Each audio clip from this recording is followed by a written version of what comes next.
Good morning to all of you. Yes, I pay my gratitude to God.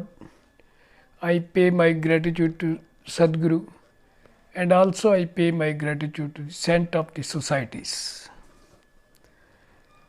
आज का विषय Saint blessing पर है।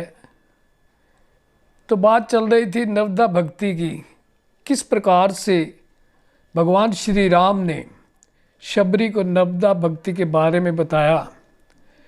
पहली भक्ति संतों का संग, और आज बात है दूसरी भक्ति कथा प्रसंग। जब हम कथा प्रसंग की बात करते हैं तो रामचरितमानस एक ऐसी शिक्षाप्रद हमारा शास्त्र है जिससे हमें अनंत शिक्षाएं मिलती हैं। जिस प्रकार तुलसीदास जी ने कहा कि मेरी बुद्धि बहुत क्षीण है, लेकिन भगवान राम का जो करैक्टर है जिसका विश्लेषण मैं करने जा रहा हूँ वो अपार है। तो मैं सबसे आशीर्वाद लेता हूँ। उन्होंने सबसे आशीर्वाद लेकर इस कार्य को शुरू किया।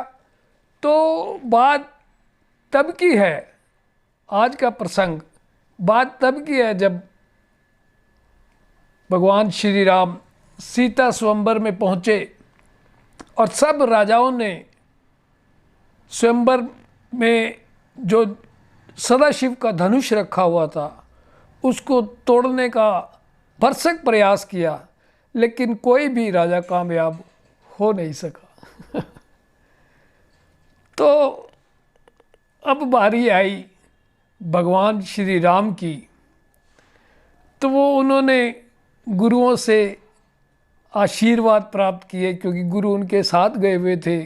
उनसे आशीर्वाद प्राप्त करके जब वो मंच पर पहुँचे धनुष को तोड़ने के लिए, तो तुलसीदास ने एक दोहा लिखा, उदित उदयगिरि मंच पर रघुवर बाल पतंग, विकसे संत सरोज सम हर्षे लोचन थे। ये दोहा लिखकर अलंकृत तो किया ही भाषा को, इसके साथ साथ ये बतला दिया कि वाकई ही जब सूरज उदय होता है तो रोशनी बहुत तेज नहीं होती, अतः वह चकाचौंध नहीं करता।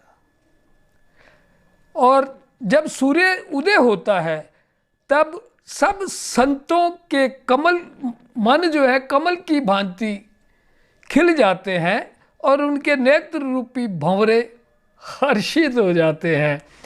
ये ओहरा का कमाल है। जो भगवान राम की ओहरा थी, वो ओहरा को देखकर सभी चकित भी हुए और उसका आनंद भी लेने लगे। और जब आनंद की बात आती है तो फिर इसको दृश्य को देखने के पश्चात विश्वास बढ़ जाता है, दृढ़ता बढ़ जाती है, क्योंकि हम सब भगवान की संतान हैं। और जब हम डिसिप्लिन में रहकर गुरु की सिखलाई और उसकी आज्ञा के द्वारा अगर हम कोई काम करते हैं तो निश्चित रूप से पॉजिटिव एनर्जी तो आती ही है और वो कार्य भी पूरी तरह से संपन्न हो जाता है। तो इसी की बात है। और दूसरा प्रसंग तुलसीदास ने हनुमान चालीसा में हनुमान जी की उस्तत गाते हुए कहा कि विद्यावान, उनका पराक्रम का वर्णन किस प्रकार से किया, विद्यावान गुणी अति चातुर, राम काज करवे को आतुर। ये क्वालिटीज़ उनकी बखान की तुलसीदास जी ने कि किस प्रकार से हनुमान जी विद्यावान भी हैं, गुणी भी हैं, अति चातुर चालाक भी हैं, लेकिन इन सब से ऊपर जो सबसे बड़ी क्वालिटी है, अपने सद्गुरु के कार्य करने के लिए आतुर रहते हैं। तो आज बस इतना ही। आगे किसी अब जो तीसरा प्रसंग आएगा उस पर चर्चा अगले नेक्स्ट में होगी, नेक्स्ट वीडियो में होगी। Thanks giving to all who are watching my videos. Thanking you, thanks to all.